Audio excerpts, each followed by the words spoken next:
کیا غزہ کی بدل جائے گی قسمت؟ بورڈ آف پیس کے اجلاس کا کیا ہے روڈ میپ؟ حماس کے کردار کو لے کر اہم منصوبہ۔ دوستو، امریکی صدر ڈونلڈ ٹرمپ جمعرات کو بورڈ آف پیس کے تحت 2 درجن سے زائد ممالک کے نمائندوں کے ساتھ اہم اجلاس کی صدارت کر رہے ہیں۔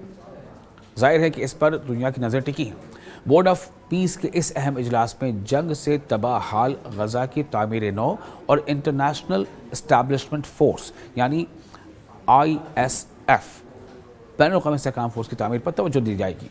ٹرمپ نے اجلاس سے قبل اعلان کیا ہے کہ بورڈ کے اراکین یعنی جتنے بھی بورڈ آف پیس کے فی الحال جو ممبرز ہیں انہوں نے تعمیر نو کے لیے $5 بلین دینے کا وعدہ کیا ہے، جو کہ تباہ شدہ فلسطینی علاقے کی نئے سرے سے تعمیر کے لیے درکار جو ایک تخمینہ ہے، لگ بھگ جو ایک اماؤنٹ ہے وہ ہے $70 بلین، اس کا ایک حصہ ہے۔ امید یہ جتائی جا رہی ہے کہ اجلاس میں بورڈ آف پیس سے منسلک ممالک غزہ کے لیے بین الاقوامی استحکام اور پولیس فورسز کے لیے ہزاروں اہلکار فراہم کرنے کا وعدہ بھی کریں گے، جیسا کہ امریکی صدر ڈونلڈ ٹرمپ نے اس سے قبل بتایا تھا کہ ہمارے پاس دنیا کے سب سے بڑے لیڈران بورڈ آف پیس میں شامل ہو رہے ہیں۔ انہوں نے کہا کہ میرے خیال میں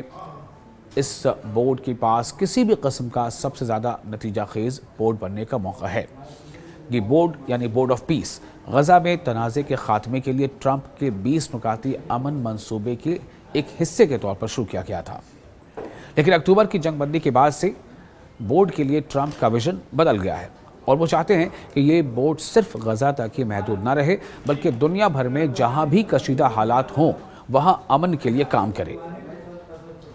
ڈونلڈ ٹرمپ کے اس وسیع ویژن نے اس خدشے کو جنم دے دیا ہے کہ امریکی صدر بورڈ کے قیام سے اقوام متحدہ کے لیے حریف پیدا کرنے کی کوشش کر رہے ہیں۔ حالانکہ ڈونلڈ ٹرمپ نے اقوام متحدہ کو ایک بڑی تنظیم قرار دیا ہے، تاہم کہا ہے کہ وہ اپنی صلاحیت کے مطابق کام نہیں کر رہا۔ کچھ امریکی اتحادیوں کو شکوک و شبہات کا سامنا سے 40 سے زائد ممالک اور یورپی یونین نے تصدیق کی ہے کہ وہ جمعرات کے اجلاس میں حکام کو بھیج رہے ہیں۔ انتظامیہ کے ایک سینئر اہلکار کے مطابق جرمنی،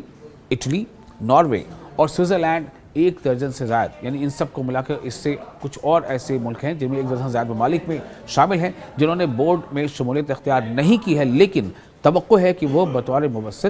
شرکت کریں گے۔ یعنی کچھ تو ایسے دیش ہیں جنہوں نے بورڈ آف پیس کو جوائن کر لیا ہے، کچھ ایسے جنہوں نے ابھی تک بورڈ آف پیس کی ممبرشپ حاصل نہیں کی ہے، لیکن وہ اپنے کسی نہ کسی مندوب کو بھیجیں گے۔ اقوام متحدہ کی سلامتی کونسل نے بدھ کے روز جنگ بندی معاہدے اور مغربی کنارے میں کنٹرول کو بڑھانے کے لیے اسرائیل کی کوششوں پر ایک اعلیٰ سطحی اجلاس منعقد کیا۔ نیو یارک میں اقوام متحدہ کا اجلاس اصل میں جمعرات کو ہونا تھا، لیکن ٹرمپ کی جانب سے اسی تاریخ کے لیے بورڈ کے اجلاس کا اعلان کرنے کے بعد اسے آگے بڑھا دیا گیا۔ ویٹیکن نے بین الاقوامی سطح پر بحرانی حالات سے نمٹنے کے لیے اقوام متحدہ یعنی یونائٹڈ نیشنز کی حمایت کی ہے۔ Vatican secretary of state cardinal Pietro Parolin نے اس ہفتے کے شروع میں اس بات کو واضح کر دیا، لیکن ٹرمپ انتظامیہ نے بدھ کے روز ویٹیکن کے خدشات کو مسترد کر دیا۔